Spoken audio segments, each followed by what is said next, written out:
Hello, അസ്സാം വലൈക്കും. എന്താ വിശേഷം? എല്ലാവർക്കും സുഖമല്ലേ? ഇന്നിപ്പോൾ ഞാൻ ഉണ്ടാക്കുന്നത് എനിക്ക് ഏറ്റവും സ്പെഷ്യലായിട്ടുള്ളൊരു കറിയാണ്, അതായത് തക്കാളിക്കറി. എത്ര പേർക്ക് ഈ തക്കാളിക്കറി ഇഷ്ടമുണ്ട്? അത്രയും ടേസ്റ്റ് കറിയാണ് തക്കാളിക്കറി. അത് അതിൻ്റേതായ രീതിയിലൊരു വറ്റിച്ചൊരു നല്ല ടേസ്റ്റിൽ വെക്കണം. കുറച്ചധികം വെള്ളമായി പോയാൽ ആ ടേസ്റ്റ് കിട്ടില്ല. അതുപോലെ എണ്ണ ഒരു പൊടിക്ക് കൂടുതൽ ഒഴിക്കുമ്പോഴാണ് കറിക്ക് ടേസ്റ്റ് ഉണ്ടാവുക. എന്തായാലും ചോറിനായാലും ദോശയും പുട്ട് വരെ ഈ കറി കൂട്ടിയിട്ട് നല്ല ലാവിഷായിട്ട് കഴിക്കുക. ഏറ്റവും ടേസ്റ്റ് ചോറിനാണ് എനിക്കിഷ്ടം. കുറച്ച് ഉള്ളി കടുക് എണ്ണയിൽ പൊട്ടിച്ച് ഒരു ഉള്ളിയും 2 വലിയ തക്കാളി, കറിവേപ്പില, ഇഞ്ചി, വെളുത്തുള്ളി, പിന്നെ മുളക് പൊടി, മല്ലിപ്പൊടി, മഞ്ഞൾപ്പൊടി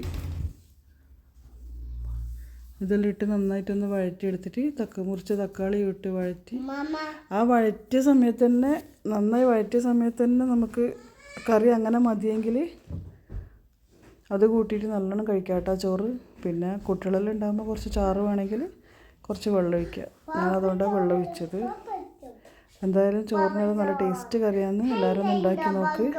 ഇഷ്ടമാണെന്നുണ്ടെങ്കിൽ ലൈക്കും ഷെയറും സബ്സ്ക്രൈബെല്ലാം ചെയ്യണേ. വീഡിയോ കണ്ട് ഇഷ്ടമാണെന്നുണ്ടെങ്കിൽ സബ്സ്ക്രൈബ് ചെയ്യണം. അഭിപ്രായങ്ങൾ കമൻറ്റ് ചെയ്യണം. നിങ്ങൾക്കെല്ലാം ഈ തക്കാളിക്കറി ഇഷ്ടമുണ്ടോ ഇല്ലയോ എന്നുള്ളതെല്ലാം അറിയിക്കണേ. നിങ്ങളിങ്ങനെ ഉണ്ടാക്കലുണ്ടോ? ഇതുവരെ സപ്പോർട്ട് ചെയ്ത എല്ലാവർക്കും ഒരുപാട് താങ്ക്സ്.